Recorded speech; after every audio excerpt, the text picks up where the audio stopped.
ভোটের দামামা তো বেজে গেল, কিন্তু শুরুতেই এমন দুটো ঘটনা ঘটল যা নিয়ে রাজ্য রাজনীতিতে রীতিমতো শোরগোল পড়ে গেছে। একদিকে ভোটের তারিখ ঘোষণা, আর অন্যদিকে প্রশাসনের একেবারে মাথায় একটা বিরাট পরিবর্তন। তো চলুন এই দুটো ব্যাপার নিয়ে আজকে একটু গভীরে যাওয়া যাক। যা ঘটল তাকে নাটকীয় বললে শায়দ কম বলা হবে। মানে, একদিকে ভোটের নির্ঘণ্ট ঘোষণা হচ্ছে, আর ঠিক সেই সময়ে রাজ্যের প্রশাসনে এমন একটা রদবদল যা সচরাচর দেখা যায় না। আসুন এই ব্যাপারটা একটু খতিয়ে দেখি। চলুন প্রথমেই সবচেয়ে অবাক করা খবরটা দিয়ে শুরু করা যাক। ভোটের দিনক্ষণ ঘোষণার কয়েক ঘণ্টার মধ্যেই, ভাবুন একবার, মাত্র কয়েক ঘণ্টার মধ্যেই নির্বাচন কমিশনের তরফ থেকে রাজ্যের একেবারে টপ লেভেলে একটা বড়সড় রদবদলের নির্দেশ এলো। সরাসরি রাজ্যের মুখ্য সচিব মানে চিফ সেক্রেটারি নন্দিনী চক্রবর্তীকে তার পদ থেকে সরিয়ে দিল নির্বাচন কমিশন। তার জায়গায় নতুন দায়িত্ব পেলেন ১৯৯৩ ব্যাচের আইএএস অফিসার দুষ্যন্ত নারিয়ালা। রাজ্যের সর্বোচ্চ প্রশাসনিক পদে এমন একটা পরিবর্তন, নিঃসন্দেহে এটা একটা বিশাল বড় পদক্ষেপ। কিন্তু গল্পটা এখানেই শেষ নয়। রদবদলটা শুধু মুখ্য সচিবের পদেই আটকে ছিল না।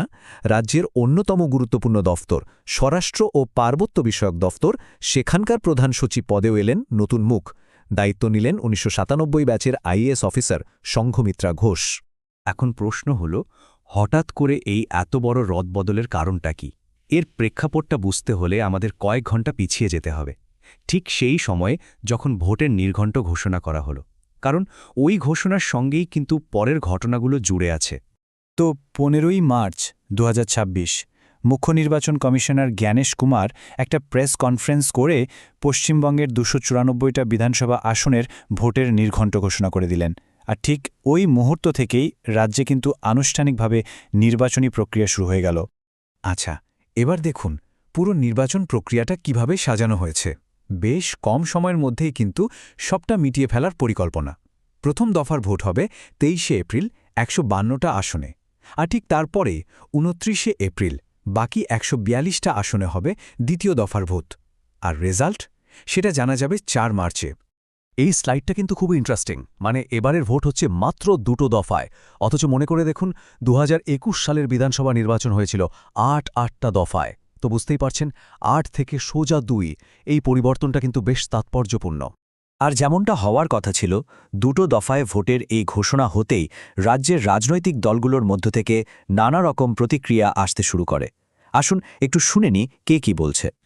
শাসক দল তৃণমূল কংগ্রেস এই সিদ্ধান্তে একদমই খুশি নয়। দলের মুখপাত্র কুণাল ঘোষ তো সরাসরি অভিযোগ তুলেছেন। তার বক্তব্য, গতবার বিজেপির দাবিতেই নাকি ৮ দফায় ভোট হয়েছিল, আর এবারও তাদেরই কথায় ভোট কমিয়ে ২ দফায় করা হচ্ছে। ঠিক তার উল্টো সুর কিন্তু বঙ্গ বিজেপির গোলায়। তারা এই ঘোষণাকে স্বাগত জানিয়েছে। দলের নেতা শ্রমিক ভট্টাচার্য তো বেশ আত্মবিশ্বাসের সঙ্গেই বলছেন যে বাংলার মানুষ খুব তাড়াতাড়ি বিজেপির সরকার দেখবে, আর তারা সরকার চালাবে নবান্ন থেকে নয়, রাইটার্স বিল্ডিং থেকে। সিপিআইএম আবার দফার সংখ্যার থেকে বেশি জোর দিয়েছে অন্য একটা দিকে।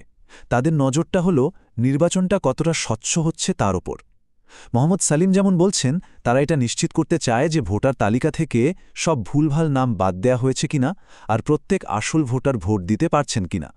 তো এই সব প্রতিক্রিয়ার মধ্যেই চলুন আবার আমরা সেই প্রশাসনিক রদবদলের ঘটনায় ফিরে যাই। কারণ এই দুটো বিষয়, অর্থাৎ ভোটের ঘোষণা আর এই রদবদল, একে অপরের সাথে ওতপ্রোতভাবে জড়িত। ভোটের নির্ঘণ্ট ঘোষণার পরেই কিন্তু নির্বাচন কমিশন তাদের ক্ষমতা প্রয়োগ করে এই কড়া পদক্ষেপটা নিয়েছে। এখানে আসল ব্যাপারটা হল মডেল কোড অফ কন্ডাক্ট বা আদর্শ আচরণবিধি। মানে, ভোটের তারিখ ঘোষণা হওয়ার সঙ্গে সঙ্গেই এই নিয়মটা চালু হয়ে যায়। আর এটা চালু হওয়া মানেই অবাধ আর শান্তিপূর্ণ ভোট করানোর জন্য নির্বাচন কমিশনের হাতে অনেক ক্ষমতা চলে আসে, যার মধ্যে কিন্তু এই প্রশাসনিক রদবদলের ক্ষমতাও পড়ে।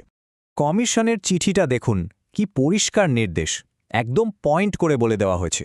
শুধু যে নতুন অফিসারদের নাম বলা হয়েছে তাই নয়, একটা কড়া ডেডলাইনও দিয়ে দেওয়া হয়েছে।